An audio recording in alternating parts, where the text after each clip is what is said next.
A paz seja convosco, irmãos. 30 de novembro de 2025, domingo. Irmãos, hoje eu vou falar um pouco em relação à questão da parábola dos vinicultores maus. Acho que todo mundo já conhece essa parábola, né? Então, essa parábola está em Mateus, capítulo 21, a partir do versículo 33, e ela diz assim, ó: e mais, atentai a esta parábola. Havia um certo proprietário de terras que plantou um campo de videiras, ergueu uma cerca ao redor delas, construiu um tanque para prensar as uvas e edificou uma torre. Finalmente, arrendou essa vinha para alguns vinicultores e foi viajar. Chegando a época da safra, enviou seus servos até aqueles lavradores para receber dos seus dividendos. Porém, os lavradores atacaram seus servos e a um espancaram, a outros mataram e apedrejaram o terceiro. Então lhes mandou outros servos, em maior número do que da primeira vez. Mas os lavradores os trataram da mesma maneira. Por fim, decidiu enviar-lhes seu próprio filho, considerando: eles respeitarão o meu filho. Contudo, assim que os lavradores viram o filho, clamaram entre si: este é o herdeiro. Então vamos, nos unamos para matá-lo e apoderarmos da sua herança.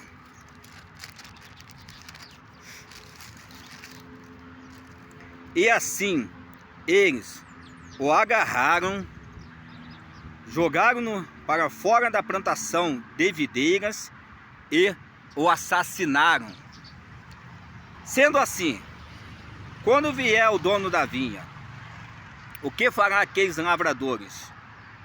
Diante disso, responderam-lhe: ele destruirá esses perversos de forma terrível e arrendará seu campo de videiras para outros cultivadores, que lhe envie a sua parte no devido tempo das colheitas. Irmãos, aqui nós sabemos que quando o Senhor Jesus Cristo falou dessa parábola, ele estava falando de Israel, que Deus levantou Israel como nação sacerdotal, e a nação de Israel ficou à mercê dos fariseus, dos saduceus, das lideranças. E essas lideranças dominaram a nação de Israel a seu bel prazer. Aí quando a gente vai lá para Eclesiastes 1, capítulo 1, versículo 9. A Eclesiastes capítulo 1, versículo 9, diz assim, ó: o que foi,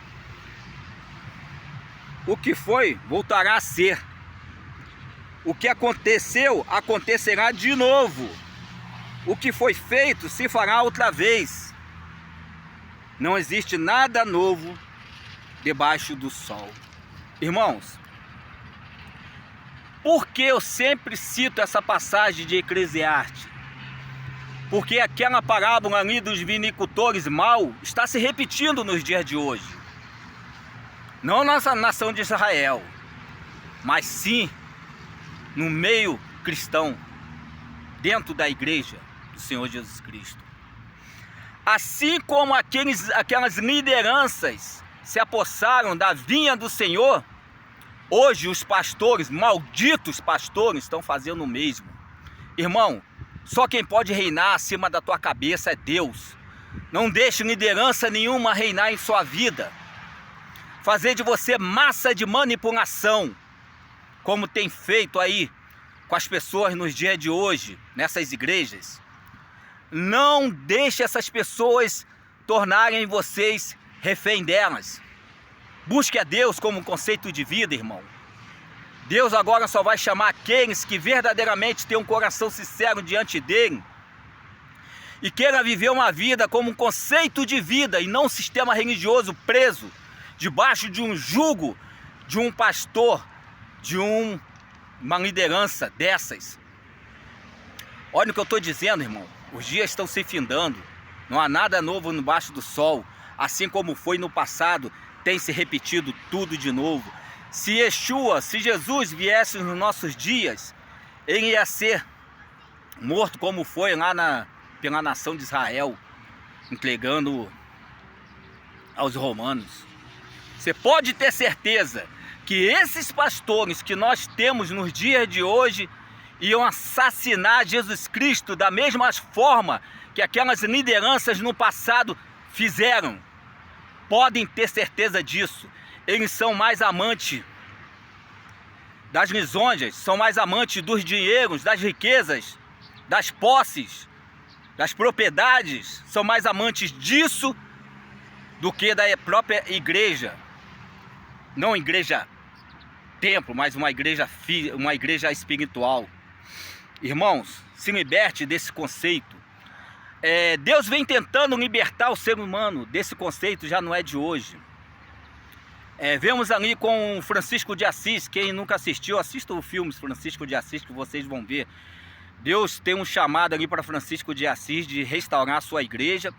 E a princípio Francisco de Assis não entende e começa a restaurar uma igreja física que estava toda destruída. Arruma alguns companheiros, né? E atrás de pedras para restaurar uma igreja física. Mas na verdade Deus estava chamando Francisco de Assis para restaurar uma igreja espiritual e ele não entendeu. Entendeu? Então, desde o momento que a igreja, como um conceito de vida, foi sequestrada por Constantino, ela ficou prisioneira de um templo. Vemos isso depois ali com Martinho Lutero, que Martinho Lutero também não entendeu o chamado que Deus tinha na vida dele de libertação da igreja, de restauração da igreja. E estava preso aos conceitos do catolicismo, porque ele nasceu dentro desses conceitos. Então, assim como Francisco de Assis também estava preso dentro desses conceitos, Martinho Lutero também estava preso dentro desses conceitos. E aqueles homens que vieram depois de Martinho Lutero também estavam presos dentro de um conceito de templo, quando na verdade era só ir para Atos dos Apóstolos e entender o verdadeiro sentido da igreja a partir ali de Atos dos Apóstolos. Mas nenhum deles se fizeram isso, se voltaram para Atos dos Apóstolos, né? Eles preferiram, cada um deles, levantar sua bandeira, mas da sua forma, sempre presa àquilo que eles tinham aprendido dentro do conceito religioso do catolicismo. Mas na verdade, irmãos,